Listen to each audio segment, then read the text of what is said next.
Hello students, ऑक्सीकरण अपचयन वाला chapter हम अध्ययन कर रहे थे, जिसमें मैंने इससे पूर्व वाले वीडियो में आपको बताया था कि जो फ्लोरीन है वो इजीली इलेक्ट्रॉन को एक्सेप्ट कर सकती है as compare to chlorine, bromine और आयोडीन।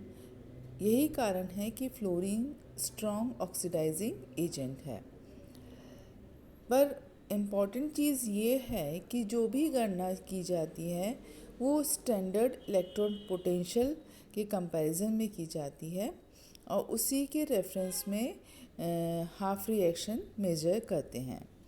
तो जो स्टैंडर्ड लिया जाता है वो है हाइड्रोजन इलेक्ट्रोड।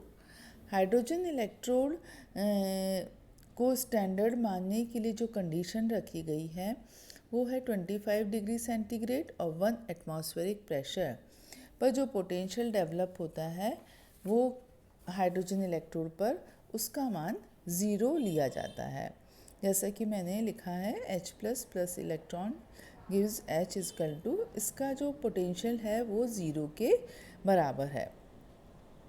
तो इस प्रकार से जो हाइड्रोजन है वो as a reducing agent behave कर रहा है और जो यदि किसी स्पीशीज़ की वैल्यू नेगेटिव है देन मोर रिड्यूसिंग पावर है देन हाइड्रोजन।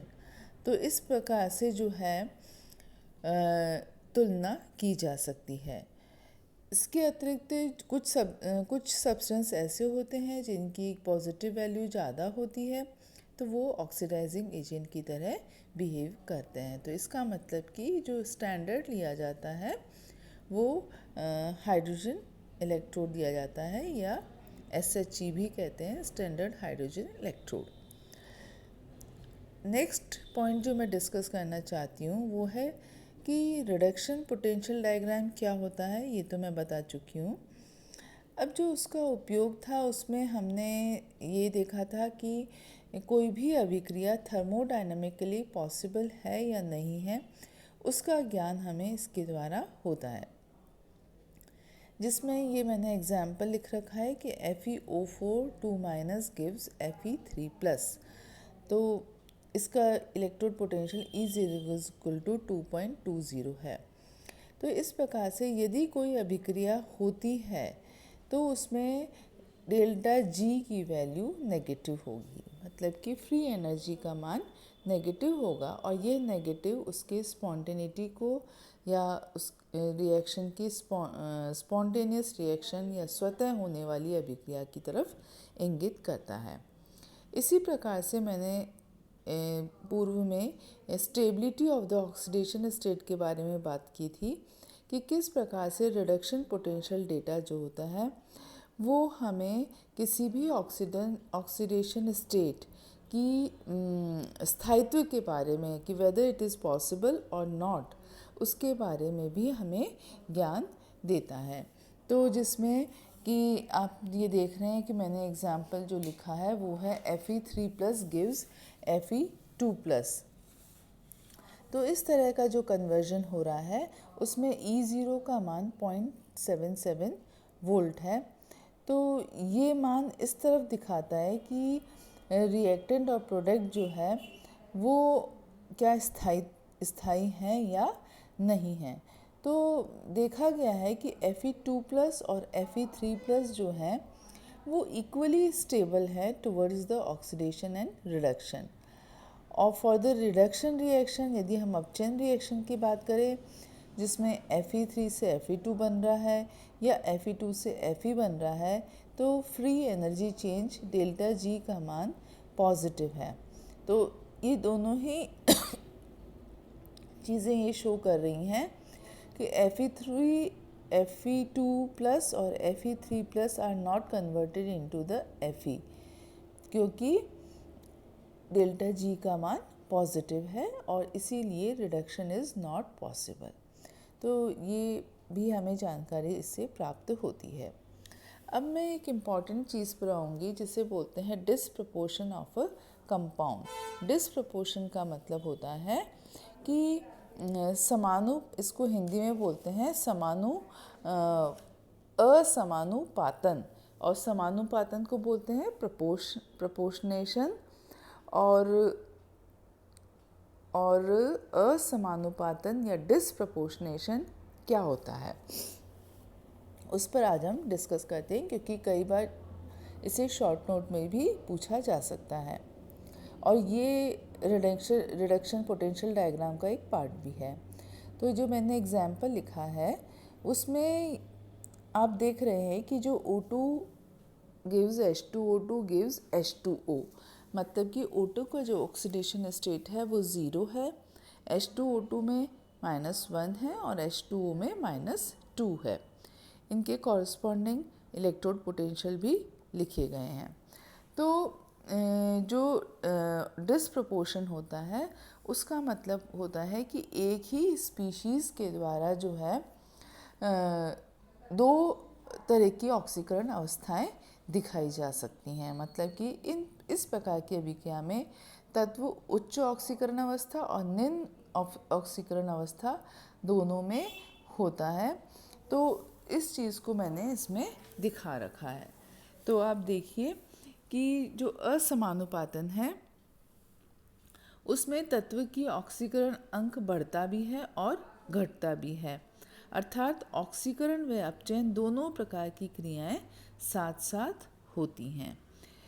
जैसा कि आप इसमें देख रहे हैं कि ऑक्सीजन की स्टेट जो है वो बदल रही है, तो वो दोनों ही हो रही है।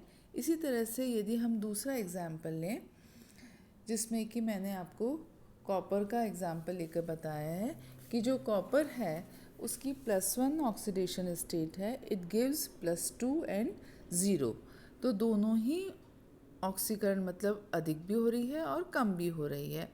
तो एक ही अभिक्रिया में रिडक्शन भी हो रहा है और ऑक्सीडेशन, दोनों अभिक्रियाएं जो हैं वो साथ साथ हो रही हैं। तो ये साथ साथ वृद्धि भी हो रही है और कमी भी हो रही है।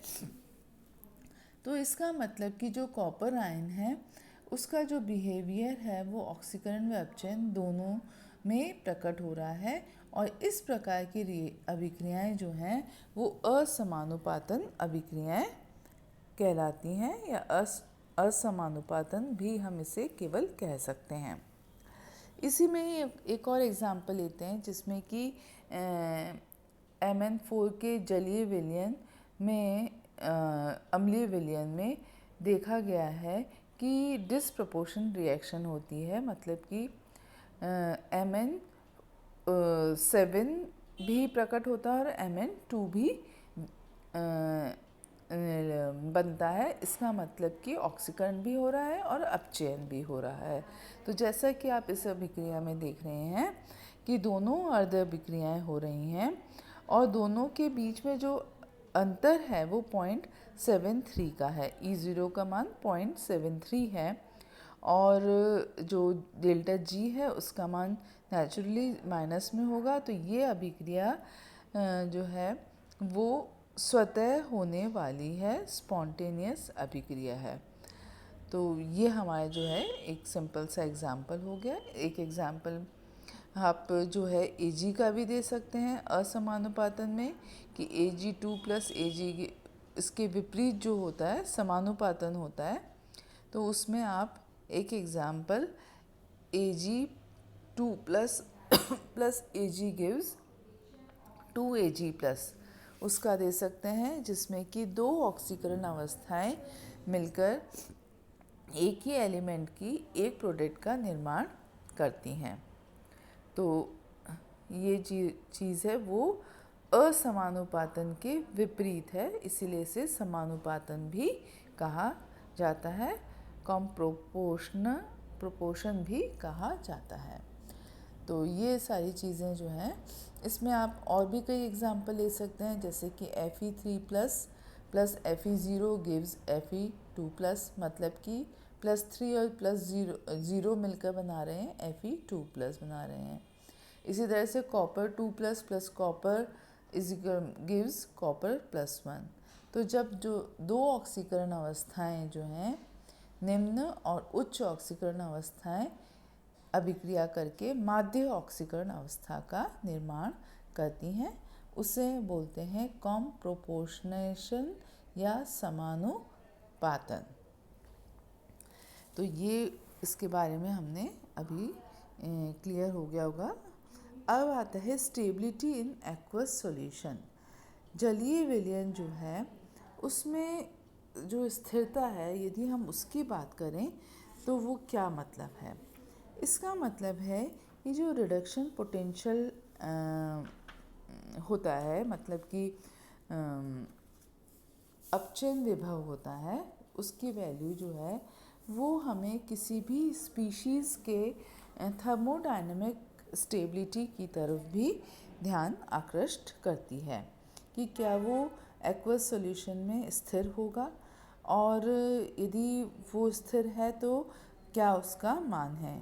ठीक है, तो इस चीज़ को हम कैन बी डिटरमाइन, मतलब हम इसे इस विधि के द्वारा ज्ञात कर सकते हैं। अच्छा, दूसरा जो इसमें इम्पॉर्टेंट है कि ये इसका मान उसके सॉल्वेंट के ऊपर भी निर्भर करता है। तो सबसे पहले मैं ये लूँगी कि यदि कोई स्ट्रॉन्ग ऑक्सीडाइजिंग एजेंट यदि प्रेजेंट है वाटर के अंदर या एक्वस सॉल्यूशन में, तो इन H2O, तो H2O जो है वो ऑक्सीडाइज हो जाएगा और उसमें से ऑक्सीजन निकल जाएगी। दूसरा है, यदि रिड्यूसिंग एजेंट है तो वो उसको रिड्यूस कर देगा और H2O जो है वो H2 में कन्वर्ट हो जाएगा, वो हाइड्रोजन निकल जाएगी। तो इस प्रकार से कोई भी स्पीशीज़ स्टेबल है या अनस्टेबल है वाटर में, तो जो कंडीशंस हैं कि या तो वो इट में ऑक्सीडाइज वाटर, या तो वो पानी को ऑक्सीडाइज कर देगी ऑक्सीजन के अंदर और खुद रिड्यूस हो जाएगी, या वाटर को रिड्यूस कर देगी और हाइड्रोजन निकल जाएगा और स्वयं जो है वो ऑक्सीडाइज हो जाएगी। या ये भी हो सकता है कि उसमें डिसप्रपोर्शनेट हो जाए, मतलब कि असमानुपातन हो जाए। तो ये सभी परिस्थितियाँ इसमें संभव हैं। तो इस प्रकार से आज अपन ने समानुपातन, असमानुपातन और किस प्रकार से जो रिडक्शन पोटेंशियल डायग्राम है वो हमें क्या क्या जानकारी देता है उसके बारे में हमने डिस्कस करा। अब मैं जो नेक्स्ट वीडियो है उसमें जो एक्वस सॉल्यूशन के अंदर जो अभिक्रियाएं होती हैं उसके बारे में डिस्कस करूँगी। Stability of field of water, मतलब कि जो उसका जो पानी है उसका स्थायित्व, जल का स्थायित्व क्षेत्र जो है वो क्या है उसके बारे में डिस्कस करूँगी। तो अब हम नेक्स्ट वीडियो में मिलते हैं।